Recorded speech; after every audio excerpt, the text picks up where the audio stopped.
Thanks, Steve.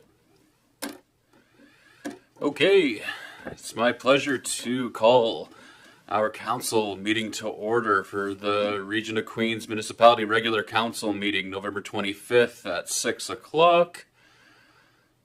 As always, I need to recognize and acknowledge that we're in Mi'kma'ki, the unceded and traditional territory of the Mi'kmaq people, and that we have a responsibility as part of the reconciliation in with the Indigenous peoples in Canada and here on Turtle Island.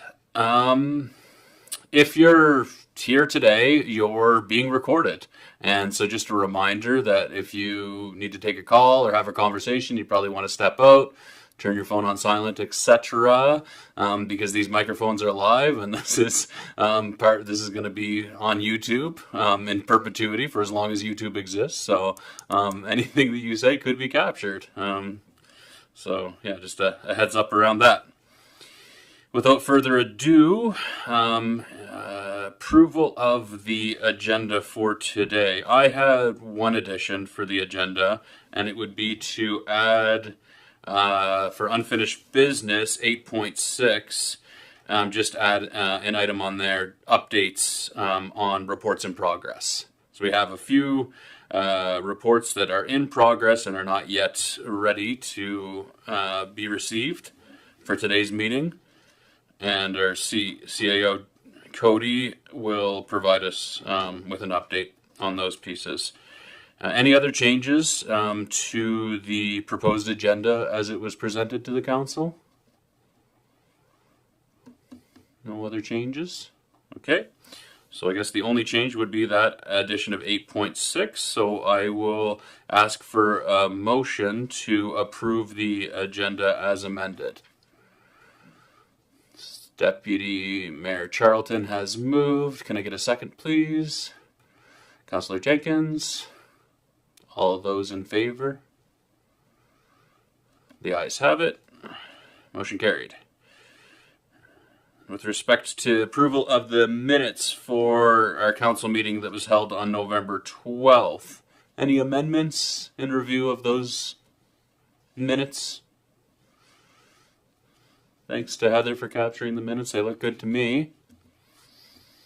Seeing no amendments from the floor, can I ask for a motion to approve the minutes as circulated? See that Councillor Amero has moved. Can I get a second, please? Seconded by Councillor Carver. Thank you. All those in favor, please say aye or signify. Great. Motion carried. Okay, moving on to public comments. If anybody, I believe Carol is planning on making a comment to the council today. Is that right? Yeah. So if you want to provide a comment to the council, you can do so at this time. If you just want to step up to the microphone, hit the button so it's live, let us know who you are, and if you could limit your comments to 5 minutes, that'd be great. And welcome. Welcome. So just hit the button kind of at the base of the there, and then smile because look, you're on the camera. Oh. Well, I'm glad I wore my Christmassy jacket. There you go. Thank you. My name is Carol Smith. I know some of you. I was for a period of time, 7 years, the United Church minister for Caledonia and Liverpool, most recently. But I am now retired, but busy at other things. So what I'd like to speak with you tonight, just briefly, is to encourage you to attend an event that is coming up on December the 11th. Some of you may remember that in past years at Zion United Church, we have held the National Day of Remembrance and Action on Violence Against Women. And so here we are again hosting an event. No, I shouldn't say we. This event is being hosted by Second Story Women's Center. Are any of you familiar with Second Story Women's Center? Okay. They are located in Lunenburg, but their catchment area is Lunenburg and Queens. And so some some programs are carried out here in Queens, and I have been on their board for over a year. And I try to encourage more activities in Queens. And so this is a project that I am involved with. So this year it's going to be on December the 11th because I wasn't able to book a space on December the 6th. But I think the important thing is that it's happening, and it's happening on the evening of December the 11th from 7 till 8:30 at the Ameris Center in the community room. So as many of you will remember, although I have encountered some people recently that didn't know about it's over 35 years since the murder of 14 young women at Polytechnique Montreal on December the 6th, 1989. And since then, the country, our government declared December 6th as the National Day of Remembrance and Action on Violence Against Women. And as we know, we certainly have tragedies based on gender-based violence here in Nova Scotia. There's been so much in the news about it, and it's heartbreaking. And recently, our Nova Scotia government declared gender-based violence an epidemic. So we need to up our efforts, our action towards education, towards prevention, and offering services. And so what the future holds for Queens on that, I really think we need to pull up our socks and get some more happening here, based in Queens. So I'll just challenge you with that, and I think it's everybody's issue. It's not just women who need to be involved in this, as I'm sure you all know. So please come out. If you come out on the 11th at the Ameris Center, you'll encounter women and men who are involved in programs and offering programs. And so it'll be a chance for us to meet each other and to talk about how we can work together more and what we would like to see in the future. So thank you for the opportunity to share this event, and I hope to see some of you at this event. Thank you very much. Thanks. Carol, if you could just hit that button again. Hit the button. Yeah, thank you so much. And thanks for your continued efforts in advocating for the wellness of women and advancing the cause to address violence against women. I should have mentioned second story also is very concerned with gender diverse people as well. Mm-hmm. Thank you. That's part of it. Thanks, man. Thanks very much. Sure. So people experience gender-based violence across the gender spectrum. Yeah. Thanks.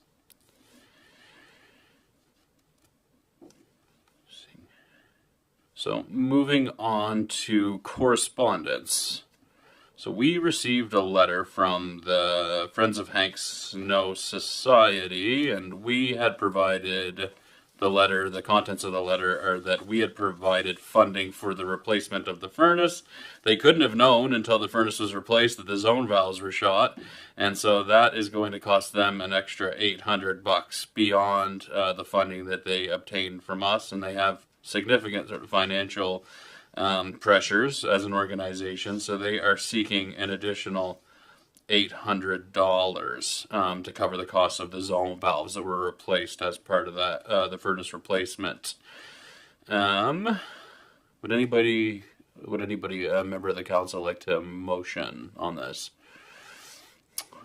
Councillor Jenkins would like to make a comment. I believe in the letter it also says on the last paragraph that the $800 was left over from part of the tender. The tender was $10,800, and the society received $10,000, which they cashed. They paid. So the amount owing is actually $800, I believe, plus the $800 for the zone valves on top of that. That's how I read the last paragraph. Yeah, that's a good point. Do you know, Cody? Is it $1,600 the entire ask, or is it $800? Sorry, I don't actually know. No, not sure on that one. Yeah, It is 1,600. it's 1,600. Okay. Okay, so it is a total of $1,600 that they're seeking. Okay. I'll open it to the council for discussion. Discussion on the matter. Deputy Mayor Charlton. Thank you. I believe that this item was built into the budget, if that's okay. Yeah, CRCAO nodding his head. So I think that the Region of Queens committed to replacing that furnace for Hank Snow Society, and therefore I think we should fund the difference. As you mentioned, there was no way of them knowing that. And I don't believe that they have the fundraising capabilities to handle that right now. So I'm very much in favor of us funding the $1,600 additionally. Thank you. Any members of council against the proposal by Deputy Mayor Charlton to cover the costs? Does anybody like to speak to it any further? In any case, see, I'll recognize Councillor Fancy. Yes, the other thing too, it's always interesting to remember that the building we do own, and so it's our property. But though it's they do some repairs, so we have different agreements with different places. But we should be covering that cost. That's a point well taken. That we do. This is a property that is owned by the Region of Queens Municipality. Yeah, and it's, I guess it is advantageous to us to ensure that it's maintained, in a good operating order. Any other comments or on the matter? So can I ask for a sorry? Draft motion. You have a draft motion? Yeah, please go ahead. That the Council of the Region of Queens Municipality provides $1,600 in funding from the accumulated surplus to the Friends of the Hank Snow Society to cover additional costs related to the replacement of the furnace. Jeez, I couldn't have said it better myself. Imagine. Yes, Deputy Mayor Charlton. I'm just wondering if it has to have in that motion that it's an unbudgeted amount. I feel like we had discussed this a few times previously, and I think it does have to say, if it's not a part of the budget, that it's an unbudgeted amount. So if we could just amend that to include that. Thank you. Well, you see, whilst I couldn't have said it better myself, Deputy Mayor Charlton could. So, so the motion, as articulated, with the addition of the fact that specifying that it is an unbudgeted amount and that it would come, we would draw it from the accumulated surplus. Yeah. Is there a member of council who would move that motion? Deputy Mayor Charlton, a second. Councillor Jenkins has seconded it. Any further discussion on the matter before we take it to a vote? All those in favor? The ayes have it. Motion carried. There are no committee reports because we're just going to get going on committee work after this meeting. But we have a member of unfinished business with respect to the code of conduct for elected members of the council. Now, if we're thinking back to the meeting that we had on the 12th, we had tabled this motion after some great conversation in the chambers with respect to looking for clarity as it was related to the previous motion that was looking at revising policy 74 as it related to both council and public committee members. And so to afford us time and to explore if we should be including public committee members in that motion, we decided to table it. And at this time, I think it would be appropriate to lift that motion from the table and take a vote on the on the motion that was on the floor at the November 12th meeting. That reads that the Council of the Region of Queens Municipality approve the revised Policy 74 Code of Conduct for members of council and public committee members as presented, and that staff be directed to develop a new draft municipal employee code of conduct that aligns with, is complementary to, and supportive of the new municipal code of conduct. Sorry, Cody, procedurally, when we lift that from the table, does that, like, so the motion is already before council, so we don't require, that doesn't need to be motioned and seconded again. No, you just have to lift it off the table. I believe that takes a mover and a seconder, but you don't need to move and second I see. the original motion itself. Okay, so I'm going to seek a motion to lift it from the table. I guess somebody to move. Councillor Wenzel has moved that we lift the previous motion from the table. Can I get a second? I'll go with Councillor Amaro, and all those in favor of lifting it from the table. The ayes have it, so we will lift it.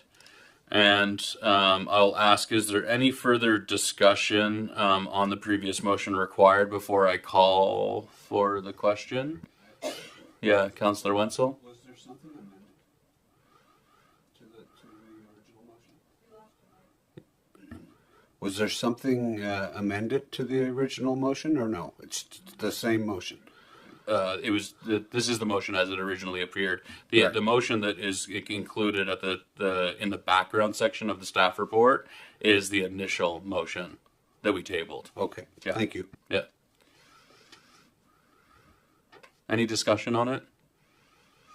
I think that in looking at the details of the report, it would be appropriate for us at this time to defeat this motion, is my sense, given that we have now received further information and have a different course of action in terms of the appropriate way to implement the Code of Conduct policy in a way that it doesn't immediately implicate members of the public committee, because the elements of the Code of Conduct, including like punitive measures, or that's not the way that they articulate it, but an investigation and compliance function associated with the Code of Conduct for council members not being appropriate to apply to public committee members.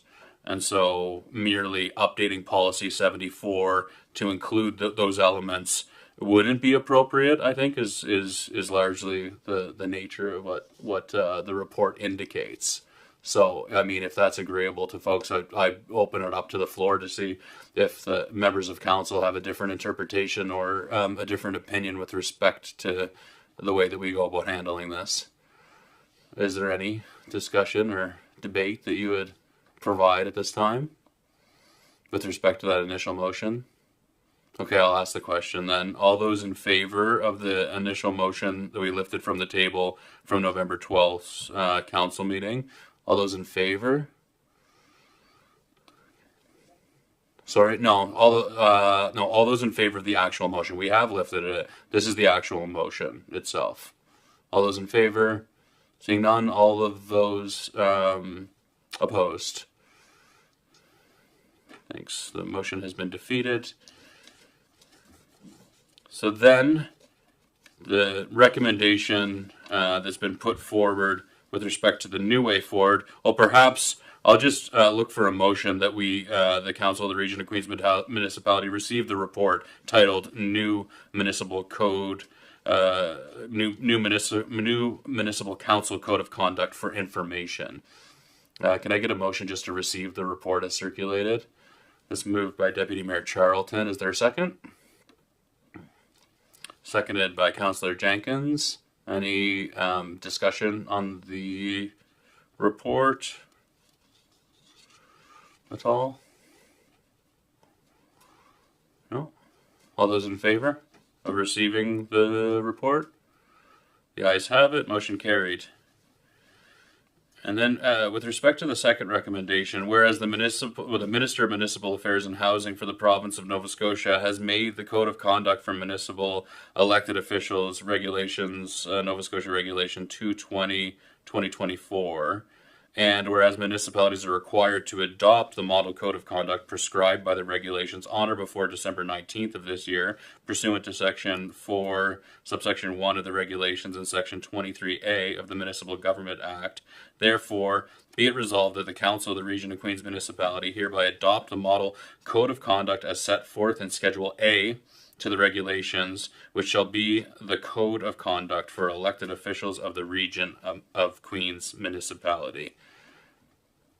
Is there a member of council who will move that motion from the recommendation? Councillor Romero has moved it. Is there a second? Seconded by Deputy Mayor Charlton. Discussion? Deliberations? Discussion on the item? Seeing none, hearing none, I'll ask the question. All those in favor? Motion carried.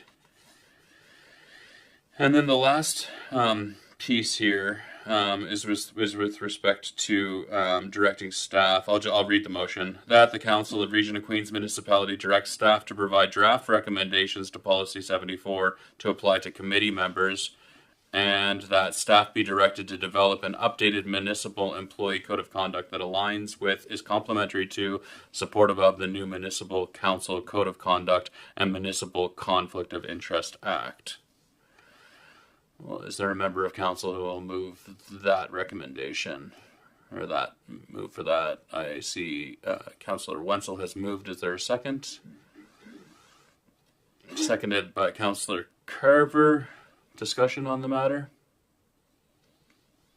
I'd say this makes sense. From my reading of it, this makes sense. I think we would leave ourselves, we don't want to repeal the existing policy framework that's in place for the code of conduct of public committee members, because I think it's important that there is an accountability framework in place for people who participate publicly in our committees, and then my reading of it too is that because of the previous motion that we've adopted the code of conduct for elected officials, that will supersede this existing.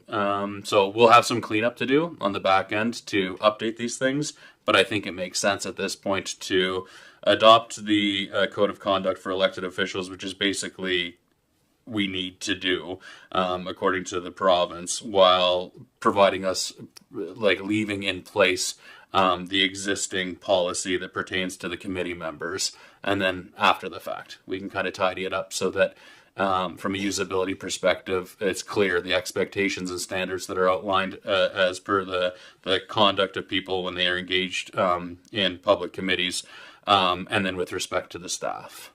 That's my understanding of it. I think that this is an appropriate path forward. So all those in favor of the latest motion with respect to the committee members and staff code of conduct, I see is moved by Councillor Fancy, seconded by... Sorry, apologies, you already have it on the table. Wenzel and Carver moved. Seconded, you just need a vote. Yeah, maybe this after my tangential rant, I forgot it. All those in favor? Motion carried. Thanks. This is the excitement of code of conduct at 6:24 in the evening. Oh my! Thanks, Cody. We have policy 23 as the next order of unfinished business.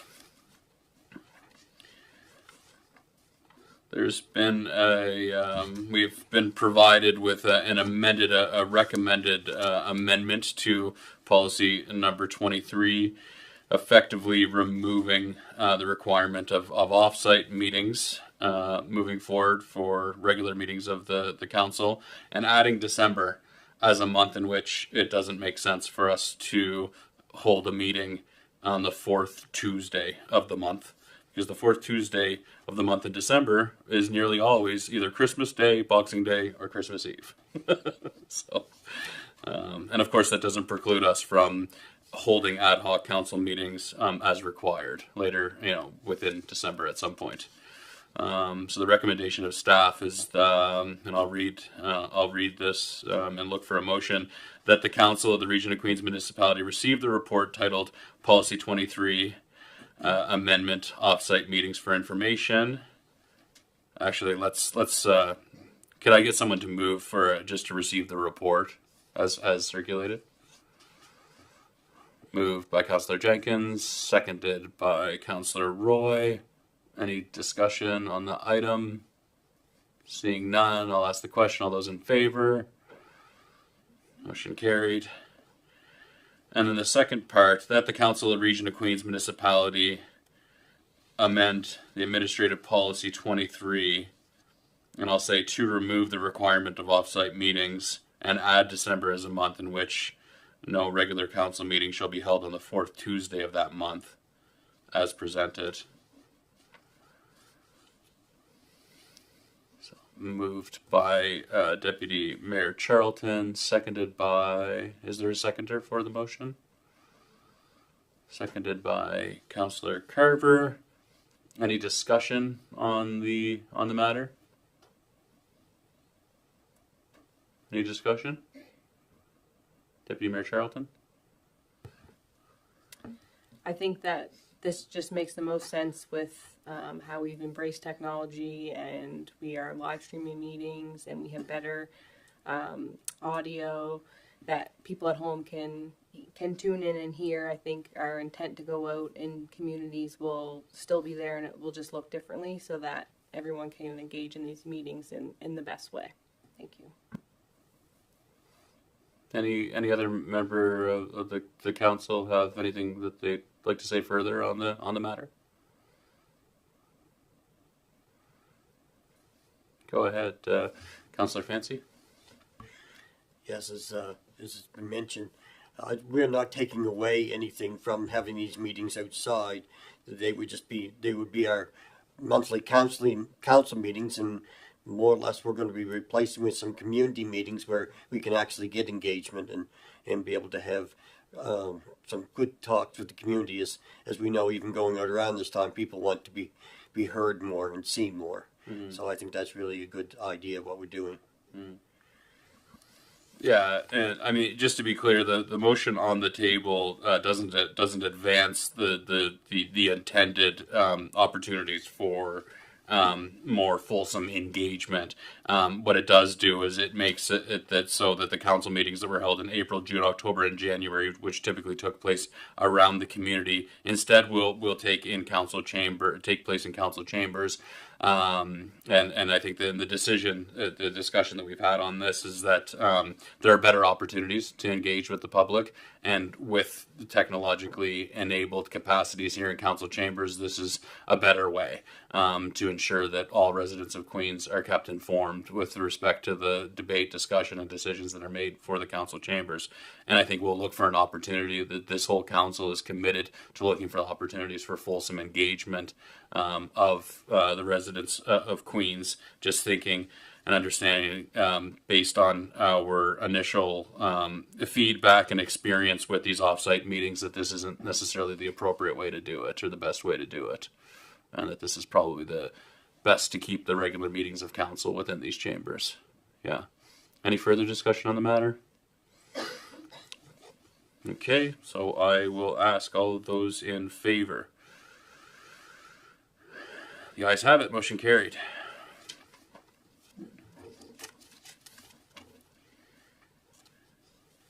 Okay, 8.3, investigating an indoor pool. So at the November 12th meeting, this council directed staff to prepare a report with respect to the feasibility of shifting the current pool construction project to an indoor facility. We have received a report in pursuant to that request. And I will look for a motion that the Council of the Region of Queens Municipality receive the report titled Investigating an Indoor Pool for Information. Moved by Councillor Carver, seconded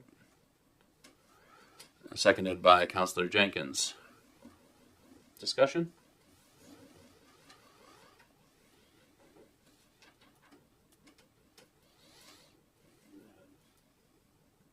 Councillor Watson? I did read the report and I did write a few questions down. I wasn't sure if we were going to go step by step or we're just throwing some questions out, as long as you guys know what paragraph I'm referring to. Is that Sure, correct? go ahead. The current investment paragraph that says delaying the project to allow a redesign will result in a minimum of $10 million, $1 million in sunk costs, and could go to $2 million. My question on the delaying to allow a redesign, I guess I was under the interpretation that the pool could be enclosed without redesigning. I guess I'm wrong on that.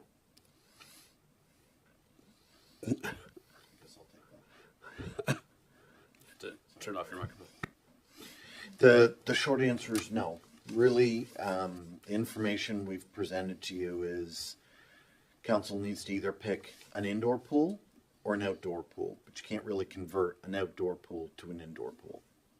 That's the premise of what we're saying. So where does the delay charge come from? The contractor? So because we don't have an indoor pool designed, we would have to stop what we were doing, do new design work, and then go from there.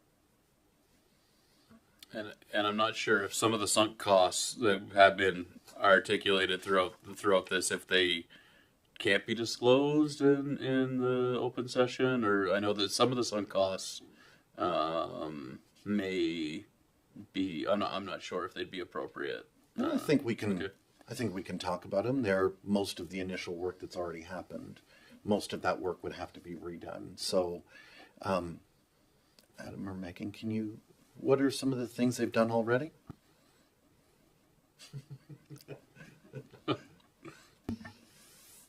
Yeah, so some of the sunk costs already, I guess you would foresee, it could be anything from mobilizing the equipment that's there now, whether it's us or the subcontractors, general contractor, permitting design for architects and engineering firms from here to Ontario. The architectural group has put a ton of effort into researching the project, researching being looking into local building codes, requirements, that kind of stuff here, what the building requires to operate. I guess it'd be some high level of what the sunk cost at this point could be. So they've done that pre-work already, and would they just say, well, okay, well, we're going to charge you for that even if you're changing your mind? Is that what you're saying? That's correct. So legally, we're in a contract right now with them, which I don't think we can disclose, but the effort that they've invested into that, they would be entitled to be paid for. Mm-hmm. If I may. Yeah. So yes, but also a lot of the work has already happened, and if we built an indoor pool, it would have to be redone. So, for example, the design work, some of the groundwork, those are some examples. Now, we know that that's a minimum of $1 million, but we know that the costs we would incur by delaying or canceling the project would go up. Just can't quantify it except to say that it could go up to 2 million, could be a lot more than that. And I think For delaying? Go ahead. For delaying the effort. That's what you're saying. That just by putting. Oh, sorry. No, you go ahead. So yes, if we delayed the project by 6 months, so to take it out of this example and into another one, if we were building a house and the plumber was lined up and contracted to do work, and then we made them do that work 6 months later and didn't pay them for doing it in that moment, we'd have to compensate them for their time. So that's an example where there's subcontractors that are lined up, that there would be costs that we would incur as a result of the delay, yes, because we've made commitments that we would now be at minimum compromising. So help me understand. The engineer maybe can help me better. No offense. The pool, switching it from outdoor to indoor. We're not changing the pool size, right? We're not changing the depth of the excavation work. What is it that's millions of dollars more that we're actually changing? It's not as simple as just putting a roof over a building. It gets a lot more complicated than that when you start adding heating systems and take a building that was designed, a facility that was designed to operate 3 months of the year conducive to the climate, and turn it on its flip side and tell it's going to operate 9 more months of the year. Heating, air conditioning, ventilation, as well as condensation control. You start adding structural steel and elements of those nature to support a roof over with roof loads or snow loads. It's not a simple matter just putting a roof over it. So it is a substantially higher number to invest into an indoor facility. I understand all that, but I guess my question is, what's been done so far does not have to change. I don't think that's necessarily true. I think what's been done so far, some of it probably could be salvaged in the future design, but to a large degree, much of that would have to be abandoned. So the pavilion, for example, wouldn't tie into the design for a new indoor facility very much. Some of that would have some value on the grand scheme of things, but to a large degree, that would change substantially.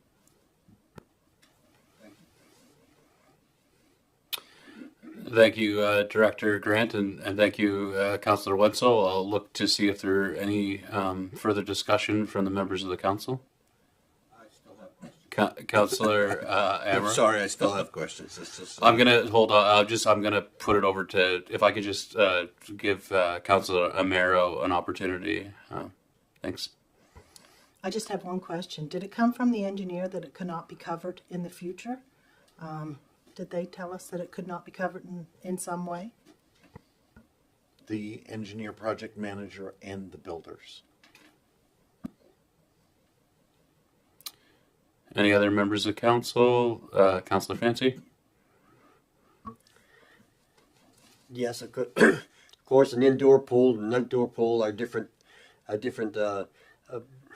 things, but the same thing, the same piping that would have to come over to heat the pool, the same location of the pool would I'm assuming, and maybe I'm wrong looking at this, would all be the same. So the same pool structure, not unless there was different material, would still be the same. It would be things like the pedway or the changing rooms and things would be things that could not be incorporated into a indoor pool. This is just what way my mind looks at it, and I say so. And also too, the structure of the footing would have to be different for something that's going to just take a pedway than it would be to take the structural building and all the everything else that would go along with it. So would I be wrong in thinking that if we were ever wanting to convert, that maybe the changing rooms in the pedway couldn't be involved, but the new footing would be on the outside of our existing pool, which we would have, so it would not change the interior of the pool we'd have. That wouldn't be disturbed. If that all makes sense to you, what I'm saying, something could be built around as a footing around, and then things could be, so it can be converted without tearing up the existing pool that we'd have. We'd still have the pool as it is.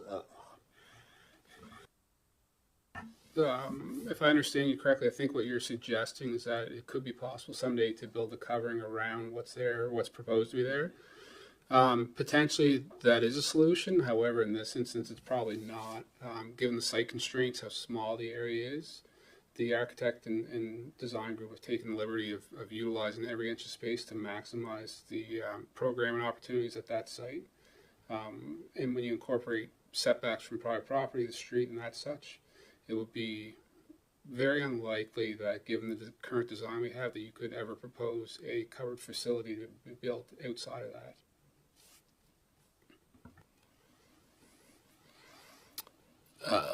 Thank you again. CAO Jodry would like to clarify his comment in response to Councillor Merrill. So I just want to clarify, it's possible, what they're saying is you'd spend more money doing that than you would just building an indoor pool. To convert it after the fact.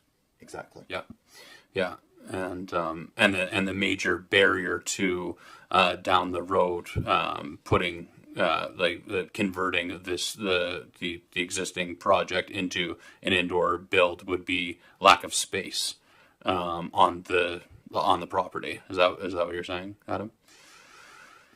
I would say high level, that's probably one of the biggest hurdles to overcome right now. Right. I think Megan would agree, the other directors would agree. It's certainly a substantial challenge to fit that into the footprint that's there, correct? Right. Okay. Thank you. Any other members of council before I hand it back over to Councillor Wenzel? Anybody else like to? Councillor Jenkins? I think looking at this, with the big thing that gets me is the sunk costs. And I feel that $1 million sunk cost is nowhere near what it's going to be if we stop this project. We have so many different contractors that are involved with this that the time is what costs money. Mm-hmm. And these contractors have allotted time for this project. And if I was a contractor and I was told, sorry, you're going to have to wait 6 months, I would be afraid that the sunk costs would be well over $2 million in paying these contractors to stay in business. That's all I have. And we do, and we have in signing the contract with the constructing firm and then all of the subcontractors associated with that made assurances. And so there would have to be a settlement or resulting litigation associated with a loss of opportunity. I'm sure. That probably goes without saying. So that your point is well taken, Councillor Jenkins. Anybody else before I hand it over to Councillor Wenzel? Go ahead, Councillor Wenzel. In the report, it does state that there was never a consultation with the community on indoor versus outdoor. So I know the price tag's much higher, but is there an opportunity to reach out to the community to say, what's your preference, and get a feeling? I know during the campaign, and I'm sure other councillors heard it a lot, the pool was a big issue. Some don't like a pool at all, but the ones that didn't think it should be an outdoor pool. So I'm just wondering, before we end up as councillors voting on something, that we need to hear from the constituents before we spend $35 million on a pool. That's not a question, that's just thoughts, and thanks for the opportunity. Thank you, Councillor Wenzel. My perspective would be that the members of the Aquatic Society, many of whom are presented and represented within our present pool committee, have a pretty good sense of the community desire, community need, and that they've been engaging on this for decades in some cases. And my suggestion would be that it's probably re-engaging that committee and exploring community need and programming, and whether that would be the appropriate starting point, I think, in examining that. But again, I'm going to bring it back to the council one more time here to see if anybody else, Deputy Mayor Charlton, I'll recognize you at this time. Thank you. I do believe there was a survey done in, I think it was 2018. It was before my first term on council.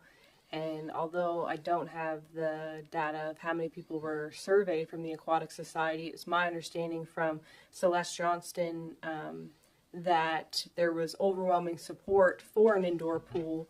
But when asked if residents were willing to see a tax increase to support that, they were not, which, as a counselor who's sat here for the 4 years prior and had input on this pool, I too want an indoor pool as well. I felt The majority of council did not feel at the time that we had the funds to support a $30 million project. And this is where we ended up here. We had funds come forward.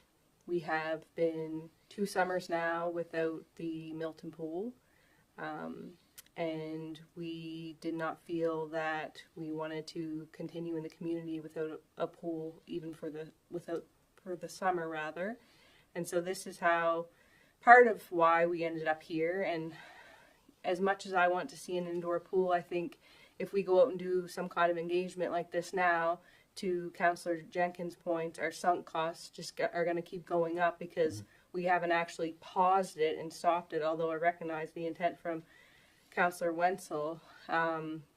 Personally, I am of the opinion that I don't think we're in a position to stop this. I think we have to move forward with this, recognizing that I think there would be potentially an opportunity later down the road to look at something like, I think it's East Hants has an aquatic facility. It's just the facility itself, and you could look at other things of other needs that have been identified in our community. I've heard from residents that we don't have, indoor courts that are community access. We just have schools, and pickleball is all the rage, and we have a very outdated outdoor pickleball court. Well, it's a tennis court, but avid pickleballers mostly use it. And so with this report and the information in the report, I don't see how we can move forward in that way, although I too would love to be able to take my children and myself to an indoor pool. I just don't see how that can work at this time with this report, unless there's other information that I'm not understanding properly. Thank you.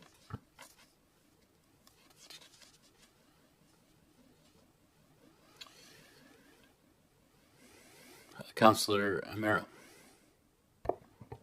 I too would like to see an indoor pool in our community as well. But we have to not only consider construction costs, we have to consider operational costs. And that all, the bottom line is, it all goes on the taxes. And from what I seen campaigning, and from what I seen further on in the report about a lot of the taxes not being paid in full, I think this would be quite a strain on the taxpayer. And I see no other way but go with an outdoor pool. Thank you. Okay, well, thank you for the fulsome conversation. I'll recognize Councillor Fancy. Okay, I guess I should just speak a little bit here in the end, just because we formed our pool committee, and our pool committee, when we formed it, was for an indoor pool. It was never even a question what we were looking for, until we started looking at numbers and things that became too much for us to be able to look at. Going back to Deputy Mayor Charlton's point, back years ago here when the Aquatic Society went out around the community to find out what people wanted, and they said that most people, I don't know what the numbers were, but they were high, that they wanted a pool, an indoor pool. But the thing came back to said, you want the pool, but you want to pay for it. No, we don't want to pay for it. We do not want more taxes. We do not want that. So that was what the report was back then. Do I still believe that we should ever give up on an indoor pool? No. If it's going to cost more to do the report, do it over it, even in later years or whatever it may be, when money's come forward, it might end up costing us more than it would today. But yet, I don't ever want to think we're going to just surrender and say this is what we're doing and never ever have one. I always like to think that there's always a possibility in the future, whether we can be able to go over by Queen's Place and take away the one roadway up through to make it a cement, for the more road or whatever. I never ever want to be able to think that it's either a yay or a nay here, that we're doing one thing or the other, that it'll never be an opportunity, because we are a growing community, and as a council did before, we made our decision on the monies we had, the tax rates would be, and even when I look at here when it said about how much it's costing down to the LCLC. I remember back 8 years ago, when I talked to the manager back then, it was higher than what even the numbers were there, that they were losing a year for just having a pool. So those things have to be done in processes and changes. And it's like we said with Queen's Place, when it was built, nobody ever thought the debt we were going to have to take each year along with that. And we can't add that to another debt to at this particular time. It's not feasible. Thank you, Councillor Fancy. It should come as no surprise that I'm a strong advocate of an indoor pool facility. I appreciate all the comments that are provided by the council today. I think it's important that we engage in this conversation. I agree that I'm of the position that we just are not.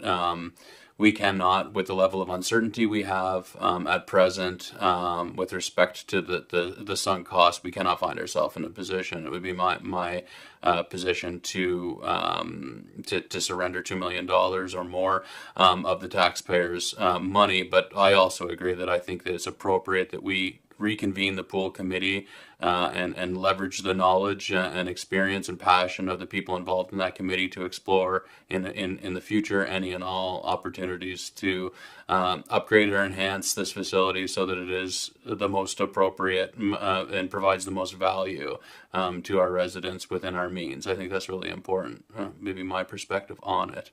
But so the motion that we have on the floor right now is just with respect to receiving the report. So I will ask the question, all those in favor of receiving the report on investigating an indoor pool for information, all those in favor, please say aye. Motion carried. At this time, I'm not sure if any member of council actually wants to put a motion on the floor that has, there was a motion prepared earlier in the report with respect to ceasing the outdoor pool project and renegotiating and negotiating with the contractor to pursue basically actioning a cessation of the current construction of the pool. I'm not sure if there is a member of council who would like to move that forward at this time.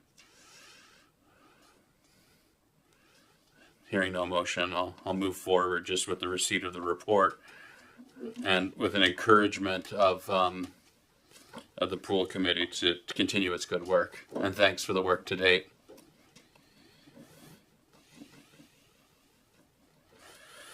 Eight 8.4 is with respect to committees and board appointments.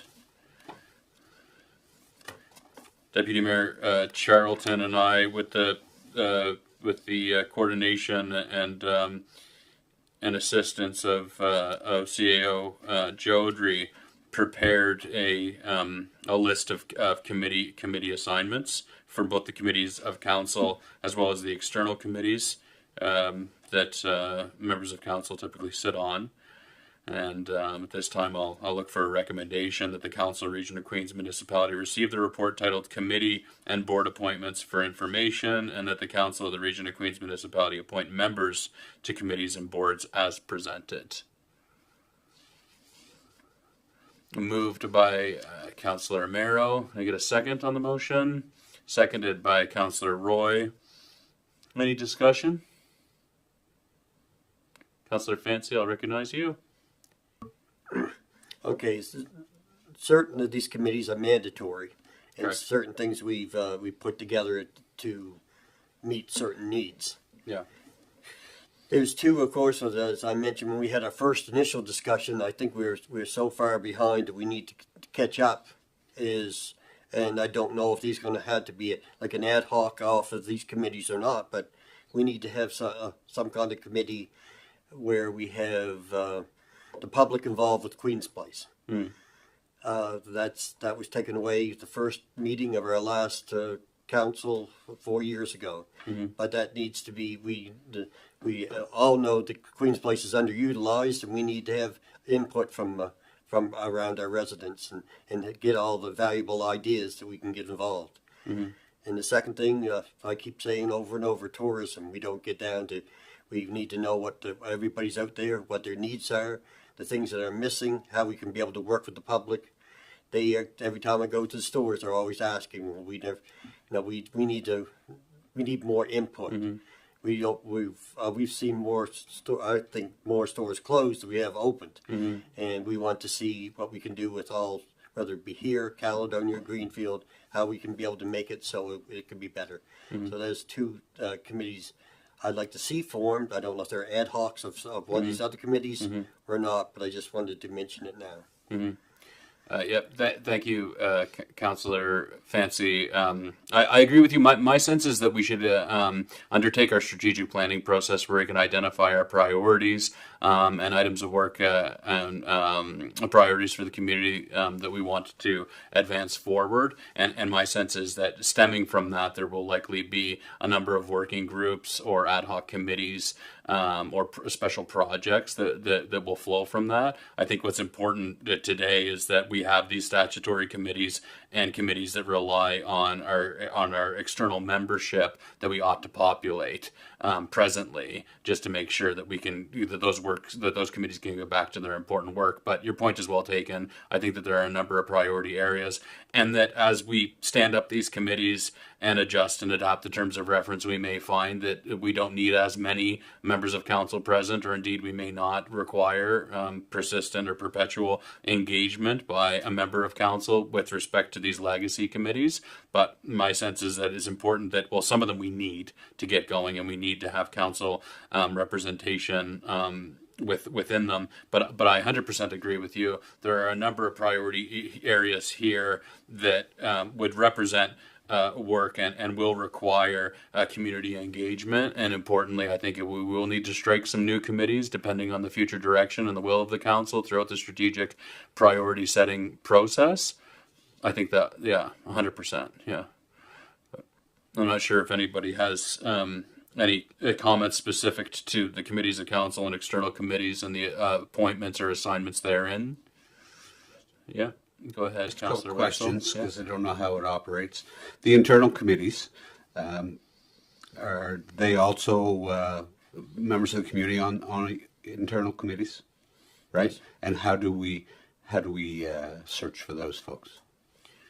So I think the committee assignment or populating the roster of the committees and then the length of term and whatnot, that's all articulated within the terms of reference of the specific committees. There's no, it's different from one committee to the next. Yeah. So those committees, to go back to Jack's point, those internal committees can actually have subcommittees. Sure. Can they? Sure. That's possible. Yep. Okay.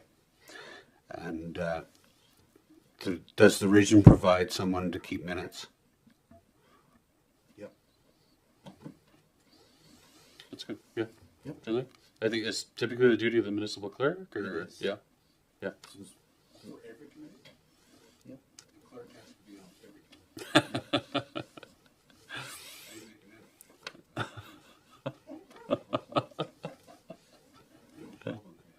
Any other discussion or debate with respect to the committee appointments, Deputy Mayor Charlton? Thank you. To Councillor Wetzel's comment, Planning Advisory has so many residents that are staggered, so they all don't expire in the same year. So we're not going to go into Planning Advisory, for example, and be searching for all of the residents to come on the committee and all start new. So some of those terms, I don't know if they expire next year. Director McLeod would be better suited to ask that question, but I know that they are staggered, and the other committees as well. I think Audit and Internal Control their members might be 2 or 3 years, so we won't be completely starting over. Some of the council representation will be new, but a lot of these do have existing members that are not expiring this year. So if that helps. Any other discussion or debate? The motion on the floor with respect to the committee appointments. Go ahead, Cody. So there are some of those committees, as the deputy mayor mentioned, that we would have to repopulate. So we would do advertisements once this is getting going. Some of those committees would require. So we'd advertise and take applications, go from there. Yeah, and then the actual appointments themselves have to be council approved. So that'd be a report that would come back to council. Here's who's applied, sort of all that sort of stuff.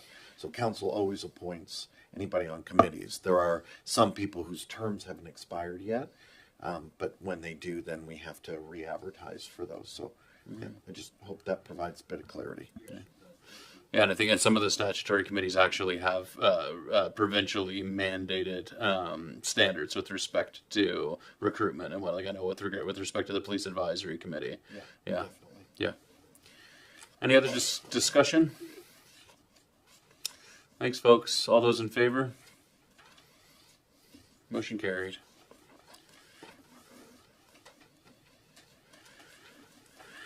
Okay, the next order of business is so with respect to those terms of reference that we were just discussing, and so a number of the statutory and discretionary committees, particularly the statutory committees, we think that it's that the staff have contend that it's a good idea to review those terms of references to ensure that there's effective alignment with in those legacy terms of reference that already exist with the Municipal Government Act and other best practices. So with those terms of reference haven't all been updated to this point, but the recommendation is that the Council of the Region of Queens Municipality receive this report titled Committees of Council Terms of Reference Update for Information. Or perhaps let's put a motion. If I could call for a motion from the council to receive the report. Councillor Romero, seconded by Councillor Fancy. Any discussion with respect to this discussion about basically updating the terms of reference or getting staff to provide us with some recommendations to ensure alignment to best practices in the Municipal Government Act within the terms of references for the various councils and committees. Pardon me, the committees. Any discussion on the item? All those in favor to receive the report as information? The ayes have it. Motion carried.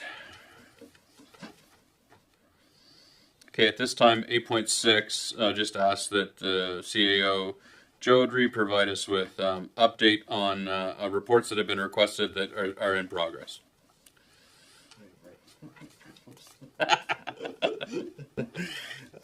Yeah, so I think there was some questions about 3 reports that were asked or requested at the last council meeting. One was about the cannons at Tupper Park. My initial hope to have that ready for December 10th probably isn't going to materialize. So I think the first meeting in January. The meeting about the airport should be ready for December 10th meeting. And the report about the chain of office should also be ready for December 10th. Any questions from council for CAO Jodry on the update? What was it? Cannons, chain, and Airport. Any questions, comments? No? Okay, moving on to new business. Strategic priority setting facilitator. So with any new council, it's a good idea to have a plan in place. We have there are budgeted allotments within the budget for 24-25 of $25,000 for strategic planning and $50,000 for growth planning. So we don't need to allocate new money for this. This is something that the council has been discussing as a priority area. And I'd look for a member of the council to move that the Council of the Region of Queens Municipality receive the report titled Strategic Priority Setting Facilitator for information at this time. Moved by Councillor Wenzel, seconded by Councillor Carver. Any discussion on the item? Deputy Mayor Charlton. Thank you. I'm just wondering if further information will come back to council on who would be potentially facilitating this. Will there be options presented to us, or I'm just wondering if we could clarify that. Whatever council wants. My plan was to hire someone with the background and, appropriate company that has the experience and able to do it in the timeline. But if council would like to have some options and pick one, no problem.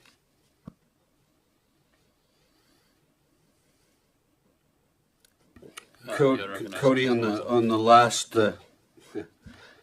on the first paragraph background, I'll tell you what I wrote. Currently, the municipality does not have a strategic plan. I wrote, wow. And then I wrote, do they need something from council for setting priorities? Do you need something from us? Can we help?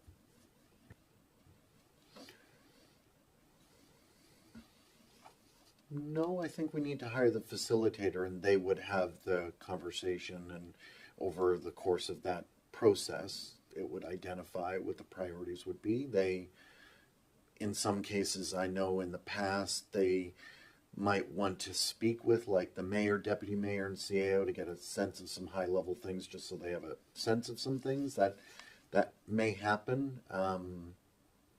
But I don't think there's anything council can provide at this time. We wanted to let council know that this is what we were thinking about doing and put it in front of you in case you had any concerns and that sort of thing. But I was thinking in terms of priorities. Oh, yeah, I think, well, throughout the facilitated process, the strategic priorities, at the end of the day are the will of council. How they're implemented and executed is the task of the staff. And so, and I can speak to it from my experience as a consultant engaged in strategic priority and planning processes, is that it's important to have various perspectives at the table. But certainly setting the priorities for this community and for this organization is that is the task of the council. And so I'm not sure, maybe if we could receive the report and then perhaps, to Councillor Charlton's point, if we want to get a substantive motion with respect to the procedure or the process of hiring and identifying the appropriate consultant facilitator to advance this work, I think would make sense. If there's no further discussion, just actually with respect to receiving the report, as is the motion on the floor at present. Is there any? I'll ask, is there any further discussion at this time with respect to that motion? Okay, I'll ask the question to all those in favor of receiving the report. They say aye and indicate. Okay, the ayes have it. Motion carried. Deputy Mayor Charlton, is there a motion that you would like to draft with respect to the process of selecting the appropriate facilitator to support us and advise us through this process? Or would you like support in that? Potentially. Yeah, I'm just thinking from like being on NSFM, I came in halfway through, but their board, the NSFM board had looked at consultants and made a decision who they chose, and they made that decision as a group. So I'm just thinking that maybe that would be helpful, just to have some information about, maybe there's one shining star and maybe there's a few. I'm not sure. We didn't go through this like this in early 2020, but I think it would be helpful to have information. How that recommendation comes forward. Maybe if our CAO has any suggestions, I would appreciate that. just thinking about timing, I'm just thinking out loud for a minute. So obviously there's probably no chance to have that all together and some quotes, I guess, for the December 10th meeting, probably after that. Then the council meeting in January is the 14th, so that seems, then we're kind of pushing it out. So maybe if council was okay with it, when we did get enough quotes together, we could send out a package to council and just ask for feedback, and then maybe the mayor and deputy mayor, myself, could get together and just, this is what we heard, and pick one. Just spitballing out loud. Councillor Jenkins, I'll recognize you now. I was just wondering the timeline, because we seem to be running out of time with everything we're doing. If you went and picked one person or one company to do this, compared to if you have to wait for 2 or 3 quotes or submissions, whatever, what's the difference in timeline from one to giving the council a choice? So I would have to get 3 quotes no matter what, according to our purchasing policy. But if the question is, how much will that slow down getting someone? I don't know. I don't know. I don't know if I can quantify that really at this time. Okay, I wasn't aware that you had to get 3 quotes for this, so I thought it was more of an employment issue than a company coming to do it. So that pretty well answers my question. You got to get 3 quotes no matter what. I'm comfortable. I think I like your suggestion in terms of the mayor, deputy mayor, and CAO working to identify some vendors to reach out to and request and do an RFQ to request for them to submit a proposal for services. That makes sense to me. I think it is. I think I agree with the Deputy Mayor Charlton in terms of I think it makes sense to have representatives of the council weigh in the search. I think, and I'm happy to support that if Deputy Mayor Charlton is as well. And so maybe it's that the Council of Region of Queens Municipality direct the staff with input from the mayor and deputy mayor to identify options to obtain requests for quotes, or something like that. Options, so it would still come back to council? Or no, to identify vendors to send requests for quotes to. I think. I mean, but I'd be yeah. Yeah. Whatever way you guys want to go. Deputy Mayor Charlton. Thank you. So just to clarify, there has to be 3 quotes. And so is it something that you would go after 3 different companies that you have information through, like AMANs and things like that? You would acquire those quotes? Yeah. Okay. But I think we should probably approach 5 if we want, because we need to get 3 back, right? Yeah, no, we would approach many. Yeah. Set a deadline. Right. Say this is when we need quotes by. This is the scope of it. It's probably more than them proposing, so the quotes aren't going to be apples and oranges, right? It's more like a request for a proposal a little bit. Sorry, it's more like it's because they're all going to have different ways of approaching it, so they would provide proposals. Then what I'm suggesting is the 3 of us could sit down and then look at those proposals and select one. Oh, okay. Sure. So we got a motion attached to that. Yeah.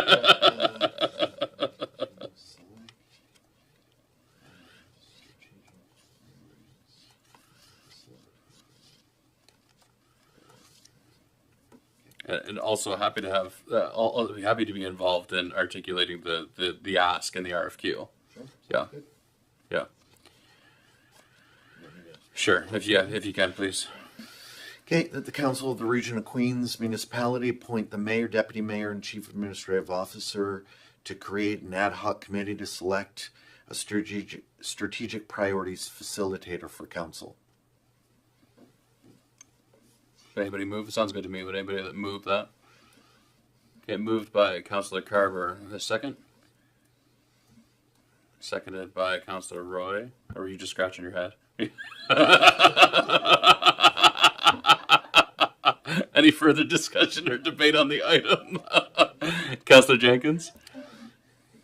So when the mayor, deputy mayor, and CAO pick the company that's going to do this, is it coming back to council for a vote for approval, or by voting on this, do we give you the approval to make the decision?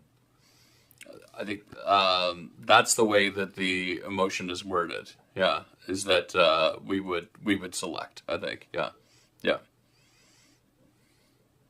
Any further questions, discussion, debate? Okay, all those in favor? The ayes have it. Motion carried. Thanks, folks. Thank you, Cody. Yep.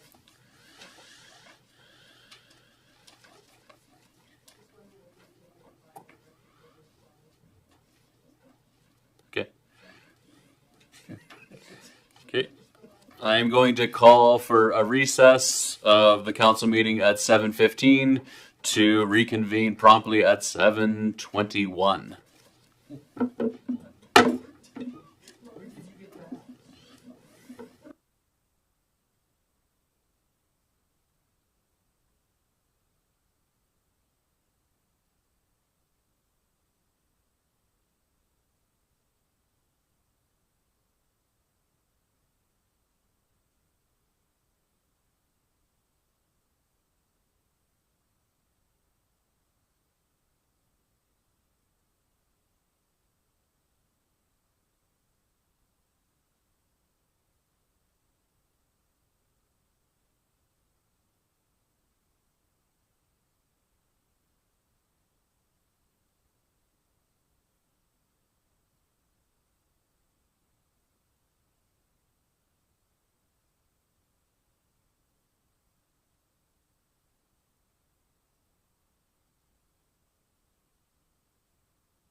Roberta, can you grab that door, please?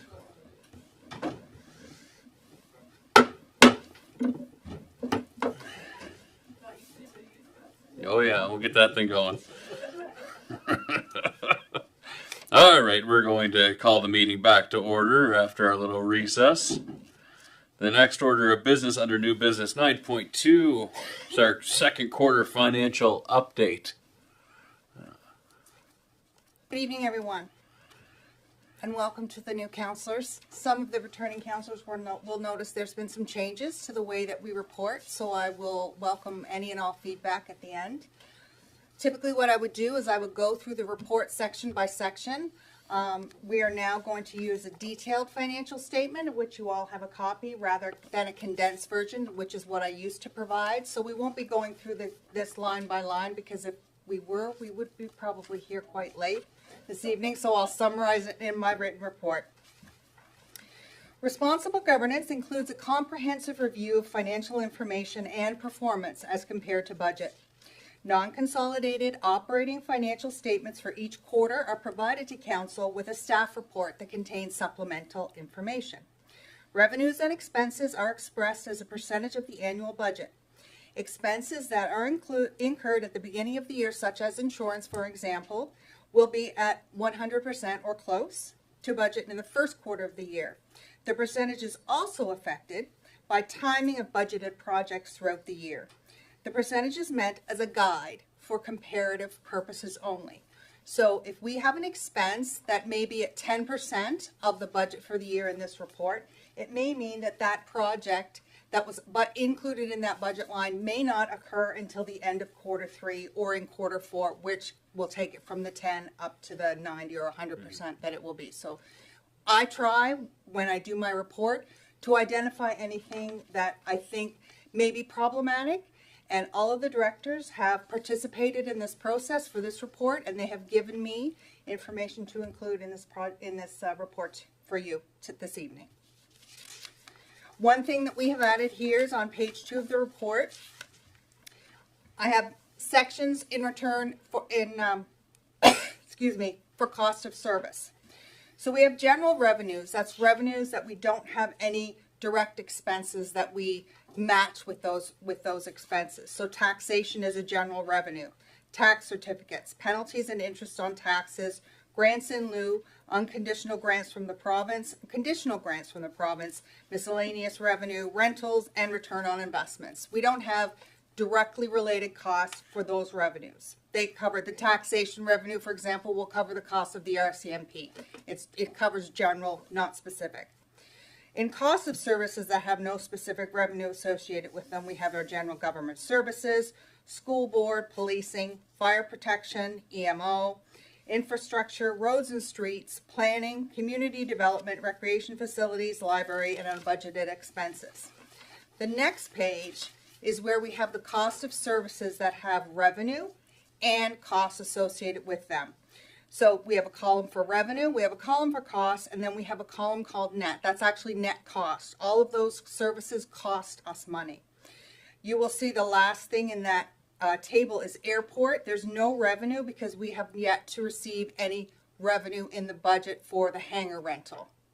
So there's a budget of $4,600 for the hangar rental, but because we haven't received it, that shows a 0. The reserves are funds that we move in and out from other parts, other companies, other houses in our fiscal town to balance the tax rate or to cover expenditures that council agrees during the budget. So currently we have $464,508 transferred from the reserve into operating, and then we have these transfers from operating, all of which were budgeted: community development, equipment, airport, landfill, sidewalks. So there's a net transfer out of $26,378. Nothing that is unbudgeted is in there. There's nothing that you should be concerned about. So page 3 starts my financial report, and I was glad that Councillor Amaro mentioned about concerning trend that I've noticed at the end of last year and continues about our tax receivables. Section 1 is tax revenue. deed transfer taxes within 2.5% of budget for the year at $498,449. So it has leveled out this quarter because at the last quarter it was trending above budget. HST rebate is determined by the province. It's not something that we can budget. We budget based on what we have last year, what we received. Tax recoveries will not occur until the tax tender sale has taken place in February.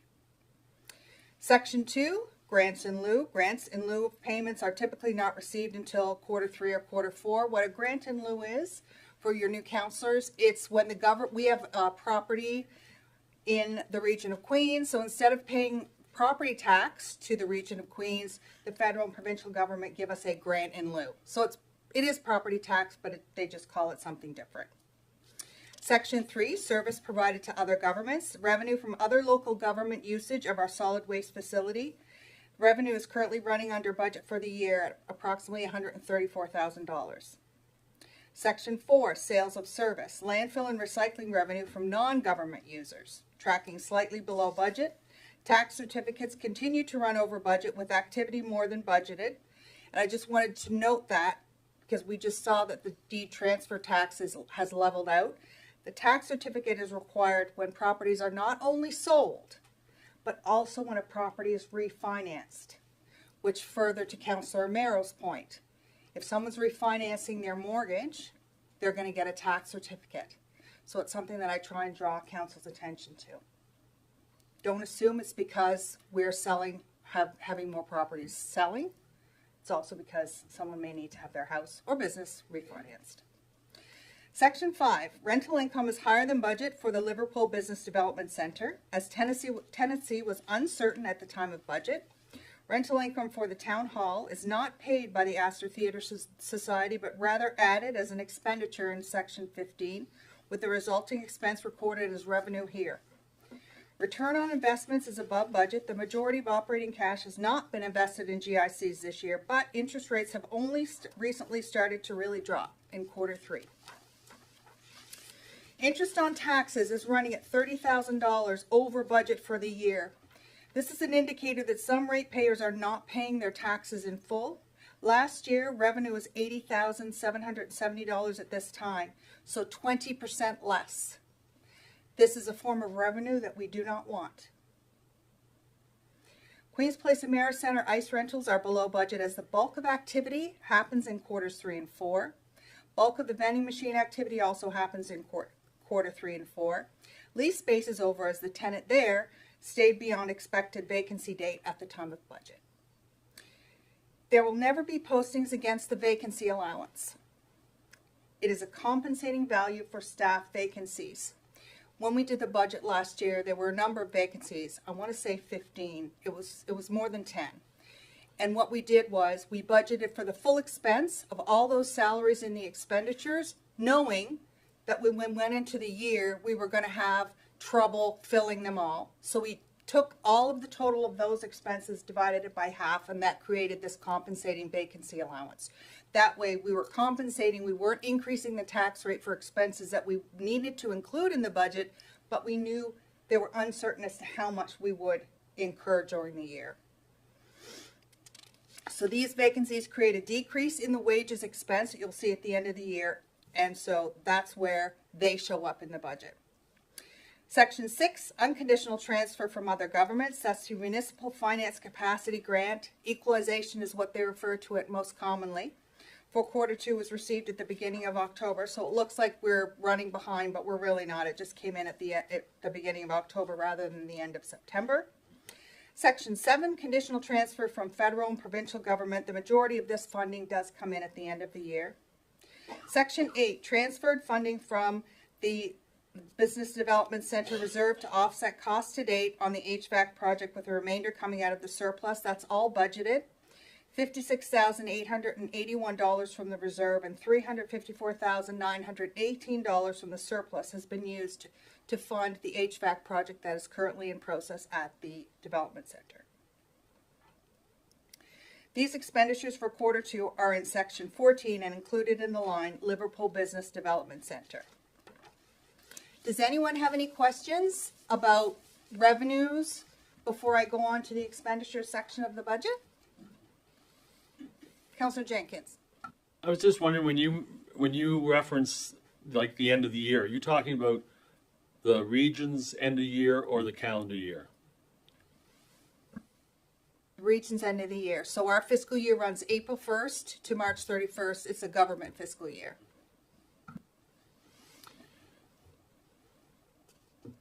I have a question just with respect to the last item, section 8, and the HVAC project. So the project cost is budgeted for, $1,856,290. Is that included in the investment we made with respect to the upgrades for that building to accommodate the library, or is that a separate project? That's a separate project, both of which are included in our capital investment plan that's posted online. And there is some long-term borrowing involved in the balance of funding that, but that was a decision that was made by council, I believe, 2 years ago. And we do have a reserve to fund the renovation of the library. I think it's 1.1 million that council put aside at the end of last year. So it's separate from this.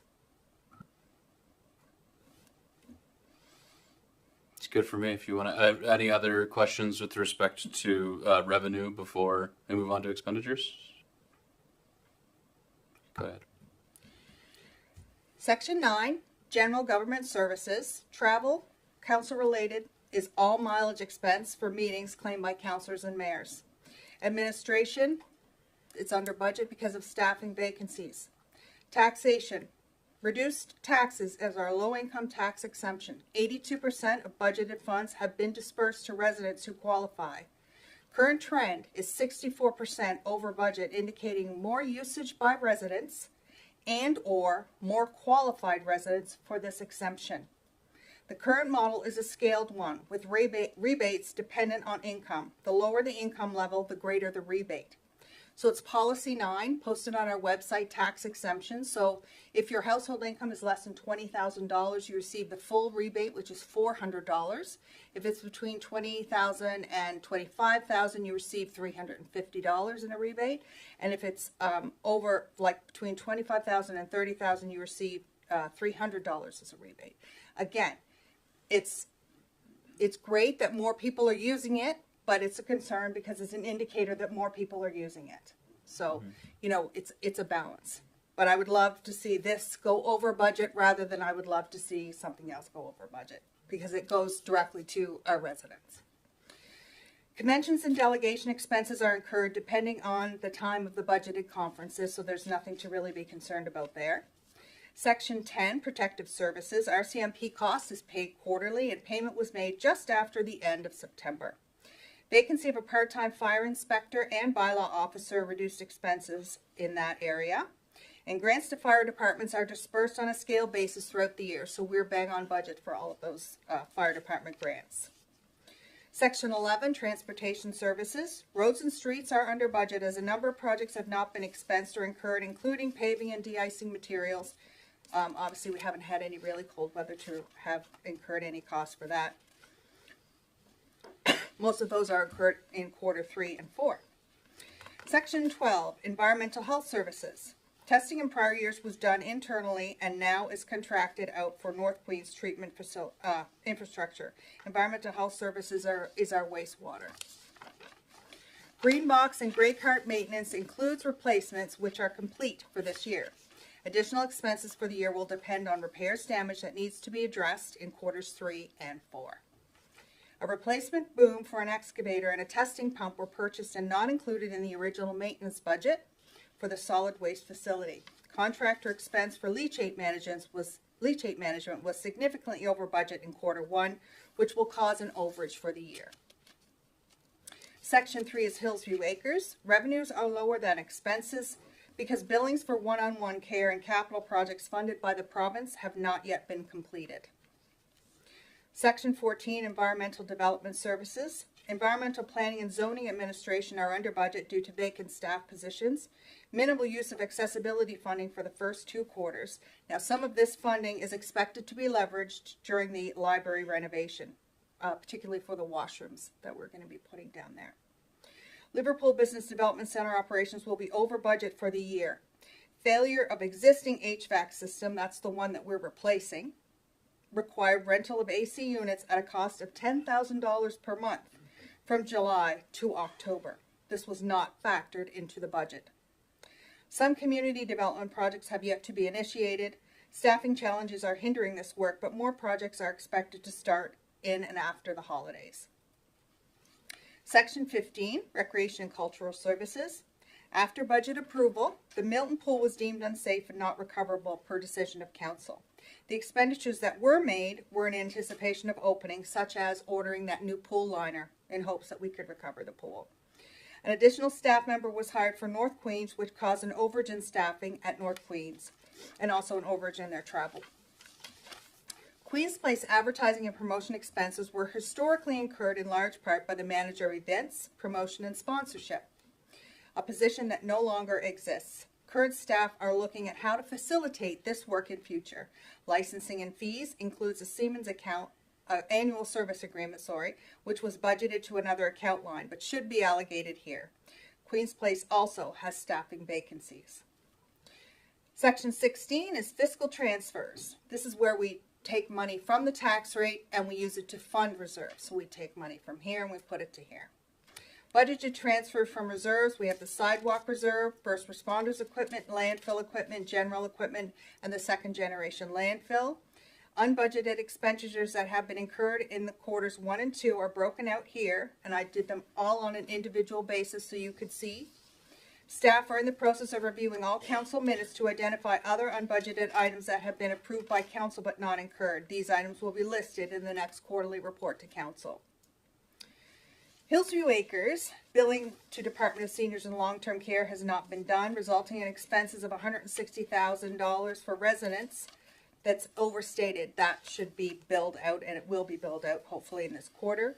Funding of building maintenance expenses by the province has not been billed for the fiscal year. That's capital projects, and we have to get those filed. These will correct once billing has been completed.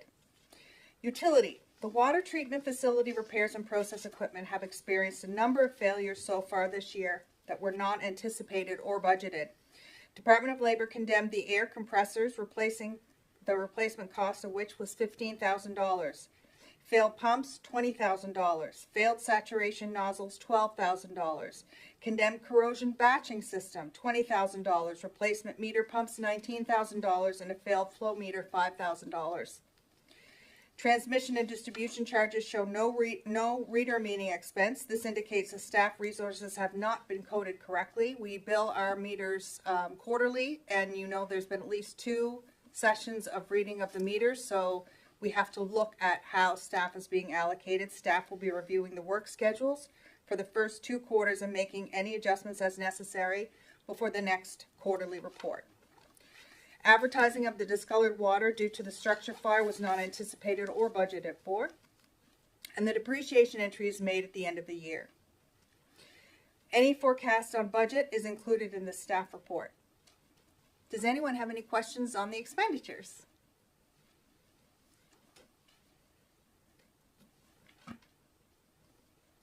Thank you for the report. The overall theme seems to be a staffing issue, which seems to be good in some ways for your budget and bad in others. With revenue showing that we don't have staff, but you're paying for it, so does that increase your budget? And coded. I guess that's a question. What do you mean by coded? And indicates that staff resources have not been coded correctly. Can you explain that to me, please? So first of all, I would say that being under budget because you don't have staff is not a positive thing. Because when we don't have staff, we don't get the projects done that council has directed us to accomplish. So I don't consider that a win ever. And that's why we have that vacancy allowance at the top in the revenue account to counterbalance some of those underages for staffing down below in the expenditures. When I say coded, that's an accounting term. My apologies. It means when staff have time, they write on their time card, I worked at doing ABC today. So that whatever they do, we take that and we assign it to a line in the budget. we code it to that line. What you don't see, because I've hidden it, because you don't need it as councils, is the cost centers and the account numbers that are dedicated to each of these lines. So for example, in water, there's probably a line that says flushing labor. So someone in the water utility was out doing flushing labor. They put on their time card flushing labor. And so our payroll clerk knows to code that to that flushing labor line. So we have a line called reading meters expense. No one coded their time there. But we do know that we had at least 2 people that did it at least twice during these 2 quarters. So it's one of those things that when I look at this, you have to be a critical thinker and go, well, that doesn't make sense. So I go digging, and then I talk to Director Grant, for example, and then we say, okay, so what is another way we can find out? Because obviously the people, when they coded it, didn't write that down. It doesn't mean they didn't do it. Maybe they just wrote water utility. So it was vague. So we'll go back to his work order system and look at the schedule there so we know who did it. And then we can pull the time cards out and recode them properly. Does that answer your question? It does. Thank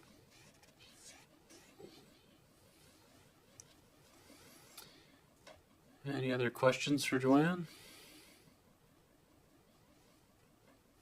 I thank you very much for your in-depth report. It's great. I'm sure I think I'll have better questions next quarter. Yeah, thank you very much. It's great. I appreciate the summary that accompanies the detailed financial reporting. All right, so I'll look for a motion that the Council of the Region of Queens Municipality receive the report titled 2024-2025 Quarter 2 or Q2 Financial Update for information. Moved by Deputy Mayor Charlton, seconded by Councillor Jenkins. All those in favor? The ayes have it. Motion carried. Thank you. Okay, moving right along. So 9.3 is J&W Murphy Foundation. And so the J&W Murphy Foundation has provided the Region of Queens Municipality with a gift of $149,927. And all of these funds are at the discretion of the council. But in the letter from the J&W Murphy Foundation, they suggest that this grant represents a valuable opportunity to support and grow the local curling community. And so the impact would be that we would receive that $149,000, nearly $150,000 in unbudgeted revenue.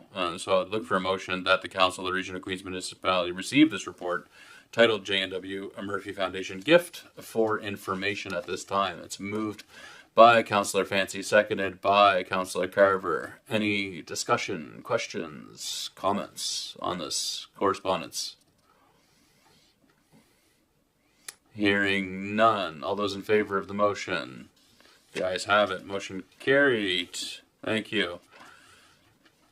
And then we have a report here with respect to funding for the Liverpool Curling Club and what's it called? The Liverpool Championship Host Society. And so I will look for a motion that the Council of the Region of Queens Municipality receive the report titled Supporting the Liverpool Curling Club and Liverpool Championship Host Society, and that the Council of the Region of Queens Municipality provide funding in the amount of $112,427 to the Liverpool Curling Club Limited for the purposes of improving curling infrastructure in the community, and $37,500 to the Liverpool Championship Host Society for hosting the Canadian Mixed Doubles Curling Championships event. Moved by Councillor Amaro. Is there a second to the motion? Oh, sorry, question? You'd like to amend it? Okay. Certainly. Yeah. So I'd like to amend the motion saying I'd like to move the Council of Region of Queens Municipality provide funding in the amount of $112,427 to the Liverpool Curling Club Limited for the purpose of improving curling infrastructure in the community, and $37,500 to the Liverpool Championship Host Society for hosting the Canadian Mixed Doubles Curling Championships event. Thank you. Second to the motion? Sorry, apologies. You didn't get a seconder for the original motion, so you can't amend it.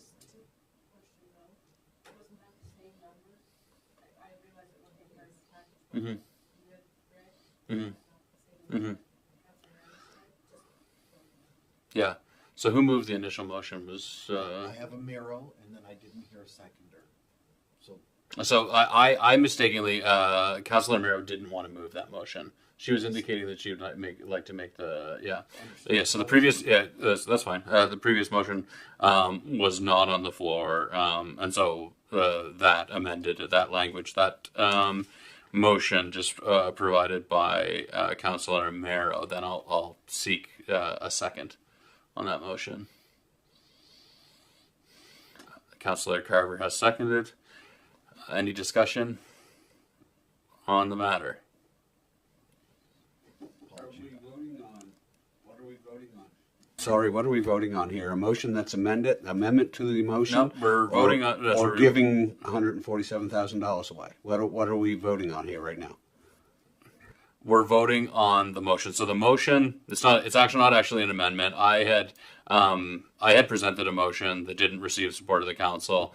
Councilor Mero provided a motion that we, the Municipality of Queens, the Region of Queens Municipality, provide the funding in the amount of $112,427 to the Liverpool Curling Club and an additional $37,500 to the Liverpool Championship Host Society. That's the motion on the floor at present.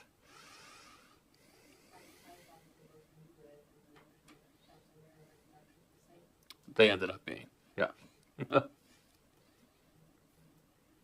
Any questions? I have a question. Yep. The Liverpool Curling Society's hosting the Canadian Mixed Double Curling Championship. Is that being hosted at Queens and Mero Place, or is it being hosted at the Curling Club? It's the Canadian Mixed Doubles Curling Championship event will be hosted at the Amera Center. And so it's not actually the Liverpool Curling Club who's hosting it, it's the Liverpool Championship Host Society who's hosting that event. Yeah. So we can't divide this. Can we make it two separate motion, one for the curling club and one for the host society? Or do we have to have them combined? Well, we could, but what would you move for an amendment to the motion? I mean, procedurally, that's how we'd go about it if you'd like to, Councillor Wenzel. Well, let's have a discussion first. So we're taking the exact same amount of money from the Murphy Foundation, mm-hmm.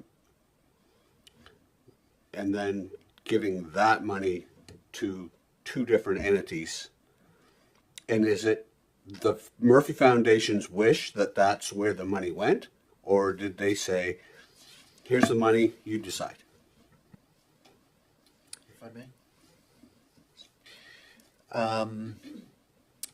Anytime a charity gives another charity, so the municipality is considered a charity, when it comes to a gift, they have to give you the money. It's a gift. They can express some wishes, but the control on how the money is spent has to be the receiving body's decision. So what I can tell you today is the revised motion is what I would suggest council does. So it's not a coincidence that it's the exact same money to a T that Murphy's gave us and the curling club wants. I don't think there's any reason to hold on to any.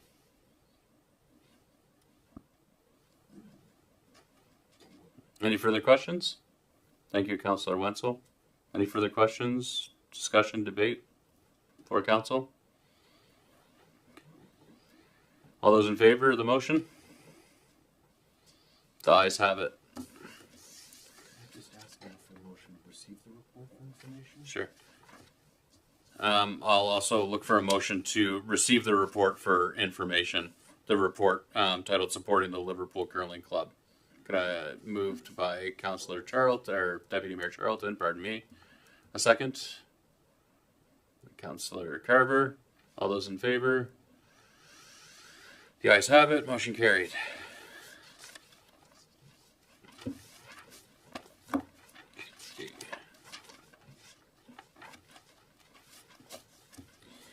I'm going to provide another verbal mayor's report, and I'll keep it concise. At some later stage, I do intend to provide a written mayor's report, and I didn't get around to it. I knew this job would be challenging, and I knew that I'd have a lot of demands on my time, but getting COVID in week 3 made it worse. And so I apologize to any residents who were engaging who I was less than rapid in replying to, and apologies to the residents of Port Mattoon who I assured I'd be in attendance to their lobster trap tree lighting, and wasn't able to attend. But I did see and hear that it was very well attended despite the crummy weather. And so I plan on being there next year, and it looks great. I was able to attend the Lunenburg and Queens Business Excellence Awards with Councillor Carver and members of the staff, and I just want to applaud the South Queens Chamber of Commerce and the South Shore Tourism Cooperative, were populated by residents of Queens, for their contributions to the Lunenburg Queens Business Collective. And congratulations to White Point Beach Lodge, who won the Legacy Queens Award, as well as the finalists, Ingram's Automotive and Mersey Seafoods, as well as the finalists in the category for Rising Star, the Rose Finch Mercantile and Tea Room and Gale Force Feasts. It was excellent to see all the amazing businesses throughout the region, and to cheer on the Queens County businesses. And thanks also for, just last night we marched in the Santa Claus parade here in Liverpool, and thanks to Scott Orm and to Heather Cook and staff for their efforts in making that, getting the float together and helping that along. That was great. And thanks to my fellow members of council who came out, and I think it was a really special evening. So I appreciate that. But that's it for the mayor's report. I'm not sure if anybody has any questions for me. The answer is no, I don't have COVID still. That was. But I will move on to business from members of council. And perhaps I'd be remiss to say that, another challenge that clearly that we've been working through the last couple of weeks has been with respect to the challenges we're experiencing with the level of water within the Town Lake Reservoir, and a thanks to the staff and their tireless efforts in looking at what we can do about that issue, and attempting to communicate with the public to keep everybody apprised and engaged in doing their part. As part of that, that's actually the last thing I did, was posted a video on Facebook before I went home and went to bed last week. But in any case, we do have a couple matters of business brought forward by members of council with respect to the challenges we're having with the Town Lake Reservoir. And I'd look for a motion with respect to 11.1 on the Town Lake Reservoir. Is there a member of council who would like to motion for with the recommended language that's been provided in the council agenda? Yeah. Councillor Wenzel, do you want to read it out, or do you want me to read it for you? Do you want me to read the motion? Sure. I'll give you the Okay. motion. You need a seconder? Well, I'll read it out, and then I'll look for a motion. How about that? Okay. That the Council of Region of Queens Municipality directs staff to prepare a comprehensive report on the water and wastewater utility systems, including an outline of existing and potential future challenges, both operational and strategic, and the status and any existing long-term plans related to addressing these challenges. Look for that motion. I so move. Okay. Moved by Councillor Wenzel. Look for a second. Seconded by Councillor Amaro. Discussion from the council? Deputy Mayor Charlton, I'll recognize you now. Thank you. I think this is an important step given what we are experiencing. There's a lot of anxiety in the community and concerns coming forward from our fire chief, and I think it's important that we take this step to get some more information, as we will have some planning to do for our infrastructure. So happy to support this. Thank you. Anybody on the council, any members of the council want to debate basically against the motion? Any further comment then? Yeah, I'll recognize you, Councillor Amaro. When can we expect this report to come back to us?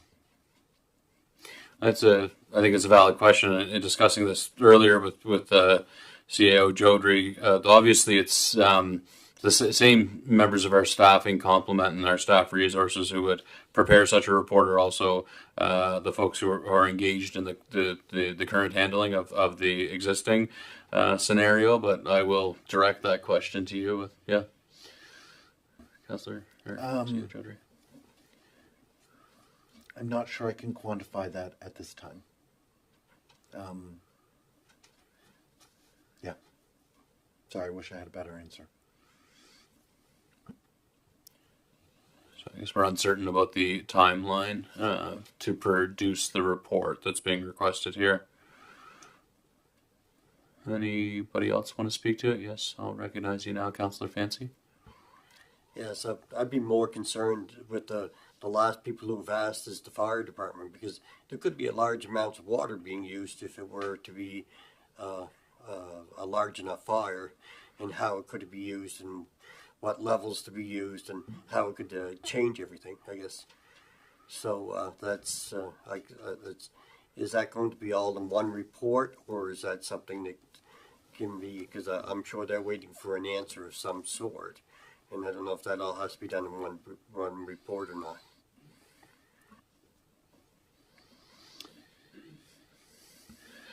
I did follow up with the fire chief and copied council by email over the weekend, and I believe that I laid out a path forward. I haven't heard back from the fire chief, but I know we're having a meeting Wednesday that I suspect he'll be there, and we can talk about it further then. But I do believe that I've addressed his immediate concerns.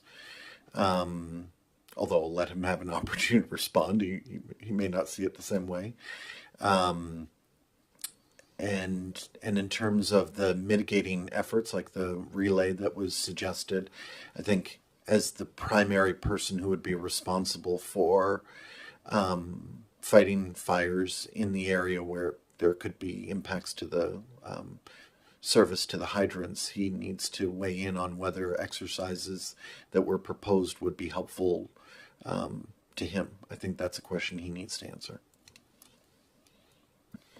And my understanding of the motion that's before us now, as well, is less about our handling of the current challenges that we're having with the Town Lake Reservoir, and more about that it's highlighted for our residents that we need to be asking some of those longer term questions with respect to what the known, as it says, future challenges, operational and strategic, and existing long-term plans. So my understanding is that the report that we're directing staff within this motion is more about the bigger picture, a longer term plan and understanding of the current state and known issues that we may.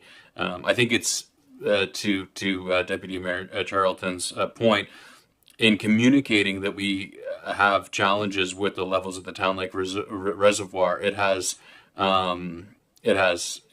appropriately alarmed a lot of our residents, and I think a number of the members of council as well. And I think so. It's appropriate that we ask those questions in terms of, well, how are we going to avoid situations like this in the future? What's our plan B? How can we make sure that we do all that we can to ensure that we're protecting against known or foreseeable risks to the stability or the dependence of our water supply. So that's my understanding of largely what this motion is looking at exploring. I'm all for this motion, and I'm all for it having it here in public. So there are many, many, many concerned citizens besides us councillors on a Plan B and on past studies that maybe that information can be brought to us. Just a couple comments. When it was dry, as dry can be, you could stand on Brunswick Street, Amherst Street, King Street, Main Street, and hear water running under your ground. We had a little bit of rain over the weekend, and I talked to a lot of residents that had an inch of water in their basement. So I think as Cody alluded to, they can't find loss of water. I think you'll find loss of water in broken pipes. I think we've got an infrastructure problem that I spoke about earlier, and I will continue to speak about on the west side of Liverpool from the town well to Union Street. I believe that Roy Tupper Drive needs to be finished. And I don't know if that's still going to solve all our problems. But another comment I'm hearing from residents, and we're all not going to like to hear this, but when we're talking about pumping water up over Toad Hill, while people aren't connected to developers who are going to build homes that people can't afford in this county, then we've got serious issues. This is very, very serious. We need to know what Plan B is. We need to look ahead, and we need to look after people that are already hooked up before we start hooking up new. I know I'm sounding a little speechy, but I'm all for this motion. Thank you, Councillor Wenzel, and hey, I appreciate your passion. I think, as you're pointing out, this is something that is a serious concern for our residents.